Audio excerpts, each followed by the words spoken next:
Hello दोस्तों, स्वागत है आपका फिर से एक नए वीडियो में। मैं CSY स्वागत करता हूँ आपके अपने YouTube channel study with CSY में। जैसा कि हम नायक सीरीज का कंटिन्यू रिवीजन कर रहे हैं, उसी क्रम में आज हमारा प्रैक्टिस सेट नंबर 13 है। सबसे पहले हम प्रैक्टिस सेट नंबर 12 के जो 5 रिवीजन प्रश्न हैं उनका रिवीजन करने वाले हैं। सबसे पहला क्वेश्चन है हमारा, जुरीथुन। जुरीथुन कहाँ का लोक नृत्य है? तो जुरीथुन आपका कहाँ का है? गुजरात का है। गुजरात में आपको याद रखना है। गरबा भी कहाँ का है? गुजरात का है। भारत की पहली महिला पायलट कौन थी? तो सरला ठकराल, यह भारत की पहली महिला पायलट थी। राष्ट्रपति अध्यादेश का वर्णन किस अनुच्छेद में है? तो राष्ट्रपति का अध्यादेश है 123 में। क्षमादान की शक्ति की यदि बात कर लें तो आर्टिकल 72 राष्ट्रपति को क्षमादान की शक्ति प्रदान करता है। भारत का एक राष्ट्रपति होगा, आर्टिकल कितने में है? आर्टिकल 52 में है। अभिज्ञान शकुंतलम पुस्तक को किसने लिखा है? तो कालिदास ने रचना की है अभिज्ञान शकुंतलम पुस्तक की। कालिदास को भारत का शेक्सपियर कहा जाता है। ढेबर झील कहाँ स्थित है? तो ढेबर झील आपकी कहाँ पर है? राजस्थान में है। ढेबर झील कहाँ पर है? राजस्थान में। स्टार्ट करते हैं आज का प्रैक्टिस सेट नंबर 13 का पहला क्वेश्चन। निम्नलिखित में से कौन सी अरुणाचल प्रदेश की आदि जनजाति द्वारा की जाने वाली एक नृत्य शैली है? तो आदि जनजाति अरुणाचल प्रदेश की कौन सी नृत्य करती है?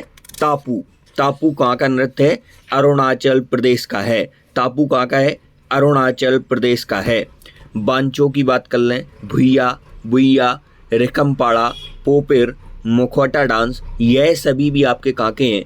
अरुणाचल प्रदेश के हैं। सांग फाओ की बात करें तो नागालैंड और अरुणाचल प्रदेश का है। काक्सर ये आपका छत्तीसगढ़ का है। और नेक्स्ट जो प्रैक्टिस सेट निकला है उसमें हमने पढ़ा था कि पिंडवानी नृत्य कहाँ का है? छत्तीसगढ़ का है पिंडवानी। इसकी फेमस कलाकार कौन है? तो तीजन बाई। तीजन बाई इसकी फेमस कलाकार हैं। नेक्स्ट क्वेश्चन, अगला क्वेश्चन है, पारंपरिक गायन नट। नट का संबंध नृत्य से है। नट का संबंध किस नृत्य से है? तो नट का संबंध है मणिपुरी नृत्य से। मणिपुरी नृत्य से संबंध किसका है? नट का है। कथक कहाँ का है? तो कथक आपका उत्तर प्रदेश का है। उड़ीसी कहाँ का है? उड़ीसी आपका उड़ीसा का है। यदि हम मणिपुरी की बात कर लें तो इसमें 64 ताल होते हैं। नागबंद मुडा। इसके बाद हम बात करें तो मणिपुरी के 2 भाग हैं, एक जागोई और एक चोलोम। जागोई और चोलोम किस नृत्य के भाग हैं? तो मणिपुरी नृत्य के भाग हैं। इसकी शैलियाँ कितनी हैं? तो 3 शैलियाँ हैं, लाई हरोबा, संकीर्तन और रास लीला। मणिपुरी में यदि हम फेमस कलाकार की बात कर लें तो आपको याद रखना है, वेरी इंपॉर्टेंट, झाबेरी बहनें। तो झाबेरी बहनों का संबंध किससे है? मणिपुरी नृत्य से है। नयना, दर्शना, सुवर्णा, रंजना, यह इनके नाम हैं। अगला क्वेश्चन, ख्याल के प्रतिपादक के रूप में पंडित भीमसेन जोशी किस संगीत घराने से संबंधित हैं? पंडित भीमसेन जोशी का संबंध किस घराने से है? तो पंडित भीमसेन जोशी संबंधित है आपके किराना घराना। पंडित भीमसेन जोशी का घराना कौन सा है? किराना घराना। इन्हें भारत रत्न से नवाजा गया 2008 में। 2008 में इन्हें भारत रत्न मिला था। आगरा, फयाज खान, मलका खान, यह संबंधित है आपके आगरा घराने से। कुंठे महाराज, समता महाराज, यह संबंधित है आपके बनारस घराना से। यदि हम किराना घराने की संस्थापक की बात कर लें तो करीम खान का नाम आपको याद रखना है। करीम खान किस घराने के संस्थापक हैं? तो किराना घराना के संस्थापक कौन है? करीम खान हैं। पंडित भीमसेन जोशी का संबंध किस घराने से? किराना घराने से। भारत रत्न कब मिला इन्हें? 2008 में मिला। वाहिद खान और शकूर खान, यह भी आपके किराना घराने से संबंधित हैं। चौथा क्वेश्चन, रामा वैद्यनाथन को निम्नलिखित में से किस भारतीय नृत्य शैली में उनके योगदान के लिए 2013 में देवदासी राष्ट्रीय पुरस्कार से सम्मानित किया गया था? तो रामा वैद्यनाथन को भरतनाट्यम की जो नृत्य शैली है उसमें योगदान के लिए 2013 में देवदासी राष्ट्रीय पुरस्कार मिला था। मोहिनीअट्टम की बात कर लें तो मोहिनीअट्टम कहाँ का है? आपका केरल का है। उड़ीसी उड़ीसा का है। कुचिपुड़ी आंध्र प्रदेश का है। नीना प्रसाद रागनी देवी का नाम याद रखना है। मोहिनीअट्टम में मदर ऑफ मोहिनीअट्टम किसे कहा जाता है? कमेंट करके बताएंगे। उड़ीसी मायाधर राउत, रानी कर्ण, इनका संबंध उड़ीसी से है। एन शैलजा, भारती विट्ठल, यह संबंधित है आपकी कुचिपुड़ी से। 5वां क्वेश्चन, वर्ली चित्रकला भारत के किस राज्य की चित्रकला है? तो वर्ली है आपकी महाराष्ट्र की। महाराष्ट्र की कौन सी चित्रकला है? वर्ली या वारली चित्रकला कहाँ की है? महाराष्ट्र की है। महाराष्ट्र में आपको इंपोर्टेंट याद रखना है, तमाशा कहाँ का लोक नृत्य है? महाराष्ट्र का है। तमाशा कहाँ का है? महाराष्ट्र का है। लावड़ी कहाँ का है? महाराष्ट्र का है। गुड़ी पड़वा कहाँ मनाया जाता है? महाराष्ट्र में मनाया जाता है। रंगवाली और कसूती याद रखना है, यह कर्नाटक के हैं। और वारली चित्रकला कहाँ की है? यह महाराष्ट्र की है। मधुबनी चित्रकला बहुत वेरी इंपॉर्टेंट है, बिहार की है। छठ पूजा बिहार से संबंधित है। गोदना बिहार की है। अर्पण यह भी आपकी कहाँ की है? अरियानी अर्पण यह बिहार की है। तंजौर कोल्लम यह तमिलनाडु की है। पिथौरा, अविथा, सातिया यह सभी आपकी गुजरात की। और बाघ पेंटिंग बहुत फेमस है, यह एमपी की पेंटिंग है। अगले क्वेश्चन की यदि बात कर लें, लिम्बा राम किस खेल से संबंधित हैं? तीरंदाजी, आर्चरी। लिम्बा राम किससे संबंधित हैं? तीरंदाजी से संबंधित हैं लिम्बा राम। लिम्बा राम का संबंध किससे है? तीरंदाजी से है। द्रोणाचार्य अवार्ड किसे मिलता है? तो खेल प्रशिक्षक को द्रोणाचार्य अवार्ड मिलता है, जिसे हम कोच बोलते हैं। और इसकी स्थापना होती है 1985 से यह शुरू होता है देना। इसके बाद नेक्स्ट अगले क्वेश्चन की यदि हम बात कर लें, तो अगला क्वेश्चन है, निम्नलिखित में से किस खेल के शीर्ष राष्ट्रीय शासी निकाय का मुख्यालय नई दिल्ली में नहीं है? तो बैडमिंटन एसोसिएशन ऑफ इंडिया का मुख्यालय नई दिल्ली में है। भारतीय एथलेटिक्स संघ का मुख्यालय भी नई दिल्ली में है।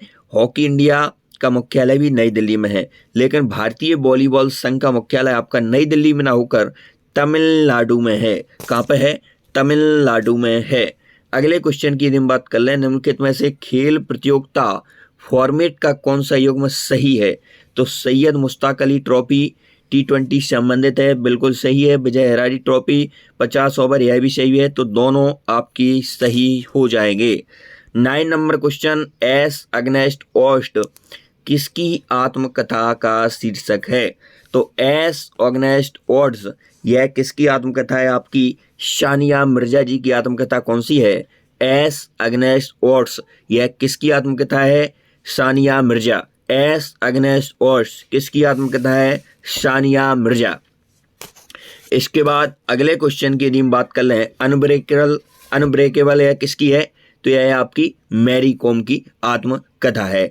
इसके बाद गोल्डन गर्ल पीटी उषा की है। शूटिंग टू द टॉप यह पीवी सिंधु की है। अनगॉडेड यह मिताली राज की है। द स्मॉल वंडर यह दीपक कर्माकर की है। 10 नंबर क्वेश्चन, निम्नलिखित में से कौन सा लेख मंत्रिपरिषद केंद्र सरकार से संबंधित है? तो अनुच्छेद 74 यह संबंधित है मंत्रिपरिषद और केंद्र सरकार से।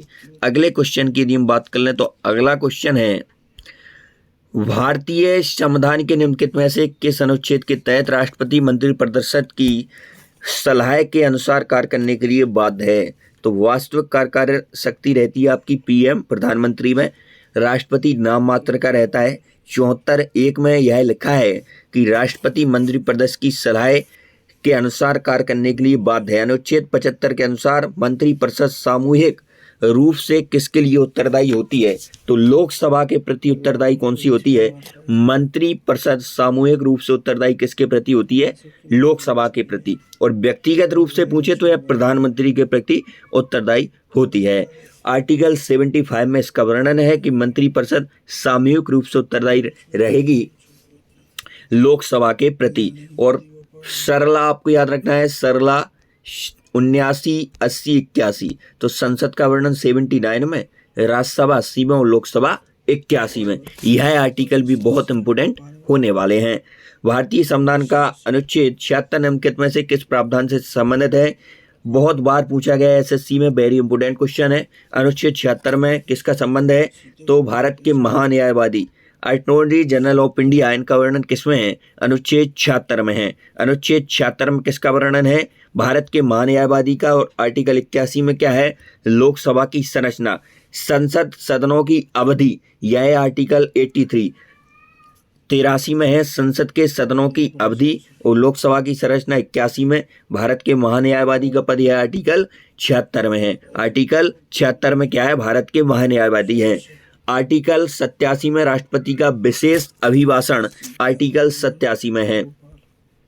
भारतीय संविधान का कौन सा अनुच्छेद राष्ट्रपति को जानकारी देने के संबंध में प्रधानमंत्री के कर्तव्य से संबंधित है? तो आर्टिकल 78 यह संबंधित है राष्ट्रपति को जानकारी देने के लिए प्रधानमंत्री के कर्तव्य से।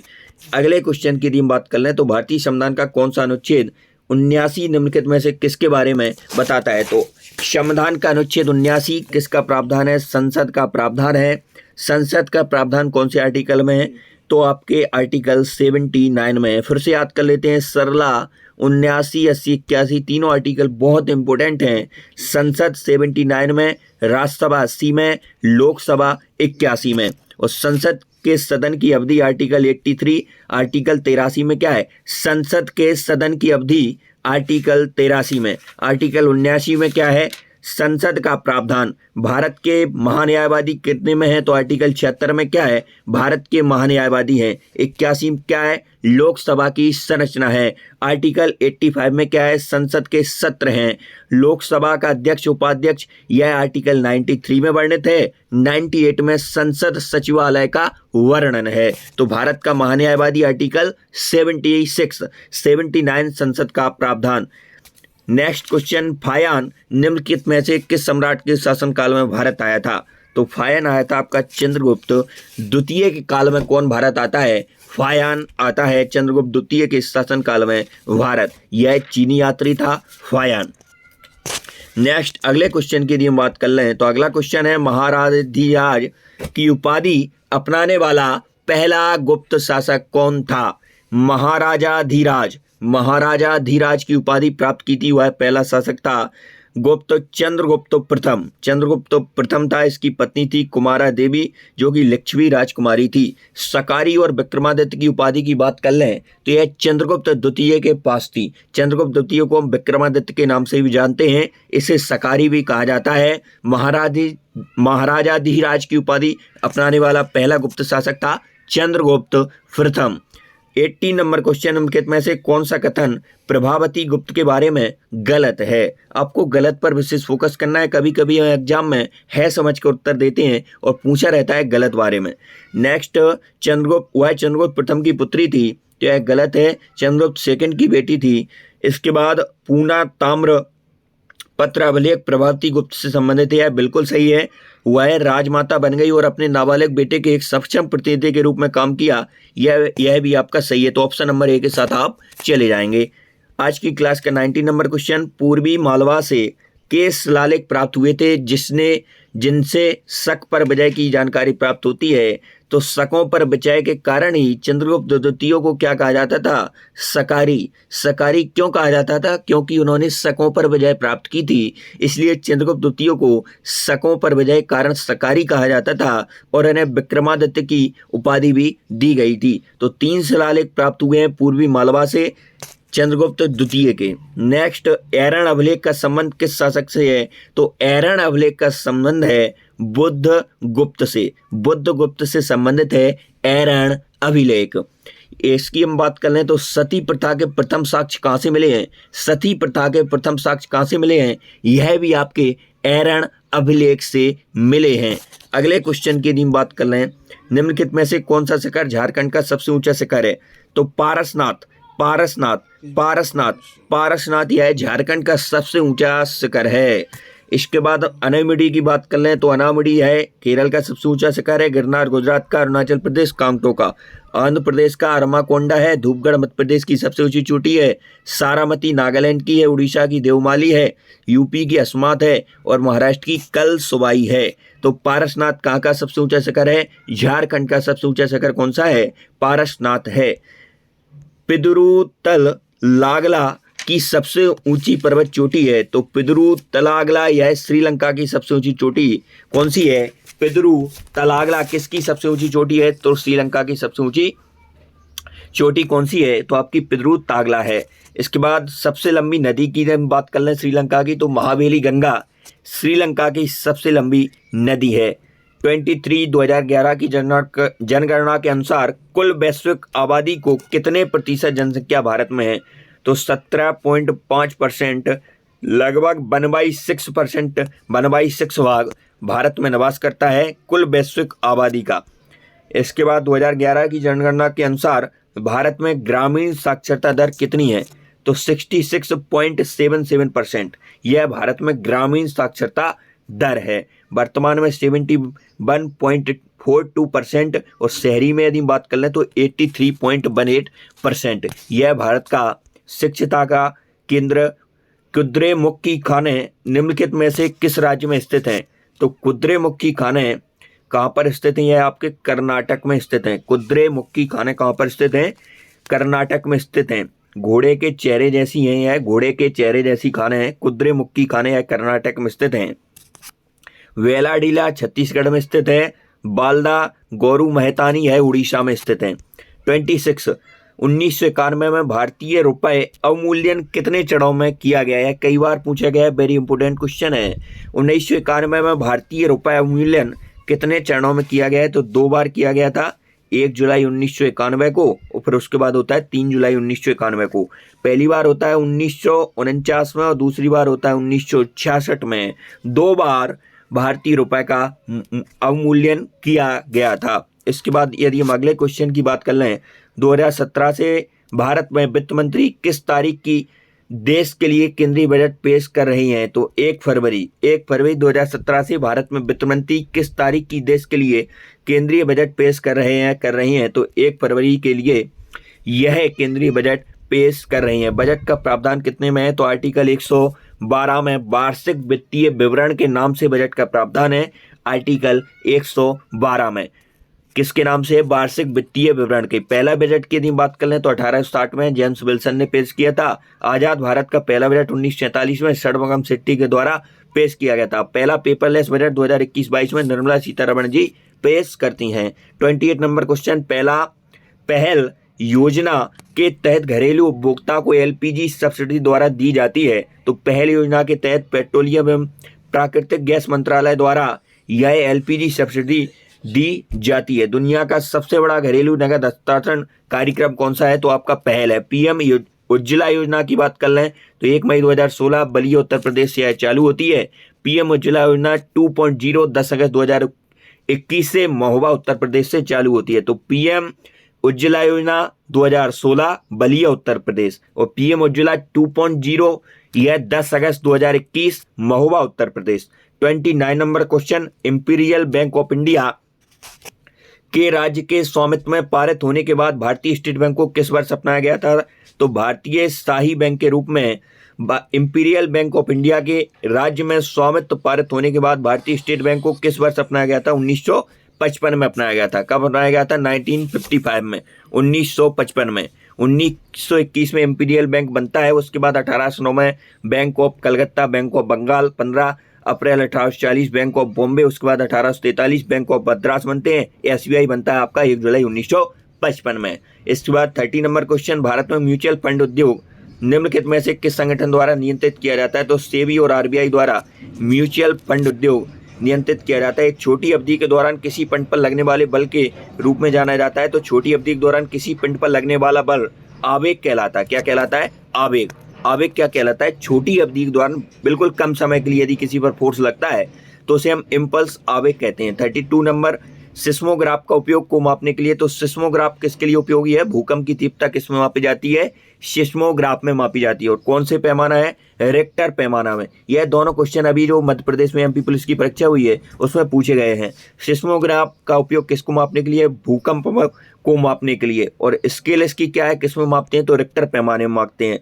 सूर्य किरण की तीव्रता एक्टियोमीटर में मापी जाती है। समुद्र तल की ऊंचाई हिप्सोमीटर में। रेन गेज वर्षा की मात्रा मापता है। और समुद्र की गहराई फेदोमीटर। समुद्र तल की यदि ऊंचाई मापना चाहते हैं तो हिप्सोमीटर और गहराई मापना चाहते हैं तो फेदोमीटर। रेन गेज, रेन मतलब वर्षा होता है, इस कूट को आप याद रख सकते हैं। रेन गेज वर्षा की मात्रा और एक्टियोमीटर सूर्य की किरण की तीव्रता। और भूकंप की जो मात्रा है उसे किस में मापेंगे? भूकंप की तीव्रता सिस्मोग्राफ में मापेंगे। और स्केल कौन सी होती है? तो रिक्टर स्केल भूकंप की तीव्रता को मापने की होती है। निम्नलिखित में से कौन सी एक क्षारीय मृदा धातु नहीं है? तो सोडियम या क्षारीय मृदा धातु नहीं है। इसके बाद हम बात कर लें अगले क्वेश्चन की, तो अगला क्वेश्चन है 34 नंबर क्वेश्चन, निम्नलिखित में से कौन समभारिक की जोड़ी एक उदाहरण है? समभारिक की जोड़ी का एक उदाहरण है तो क्लोरीन और ऑक्सीजन यह नहीं है समभारिक, कैल्शियम और ऑर्गन यह आपके समभारिक हो जाएंगे। अगले क्वेश्चन की हम बात कर लें, ट्रैकोमा एक रोकथाम योग्य बीमारी है जो खराब स्वच्छता और सफाई के परिणाम स्वरूप होती है, निम्नलिखित में से किस शरीर के अंग को प्रभावित करती है? तो ट्रैकोमा यह आई को प्रभावित करती है, नेत्रों को प्रभावित करती है। ट्रैकोमा नेत्र रोग होते हैं आपके मोतियाबिंद नेत्र रोग होता है, ग्लूकोमा, कैटरेक्ट यह सभी किससे संबंधित है? नेत्र से संबंधित है। पीलिया किससे संबंधित है? पीलिया लीवर से है, निमोनिया लंग से है, हेपेटाइटिस लीवर से है, मलेरिया से स्प्लीन है, मेनिंजाइटिस या मस्तिष्क से है।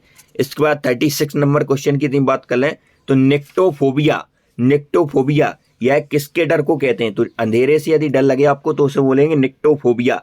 ऑर्निथोफोबिया पक्षियों से डर, जोबोफोबिया जंतुओं से डर, फोटोफोबिया या प्रकाश से डर, क्रोमोफोबिया रंग से डर, ओम्ब्रोफोबिया बारिश से डर, थैलासोकोफिया समुद्र से डर, इसके बाद चढ़ाई से डर, क्लाइमोको हाइड्रोफोबिया जल से डर।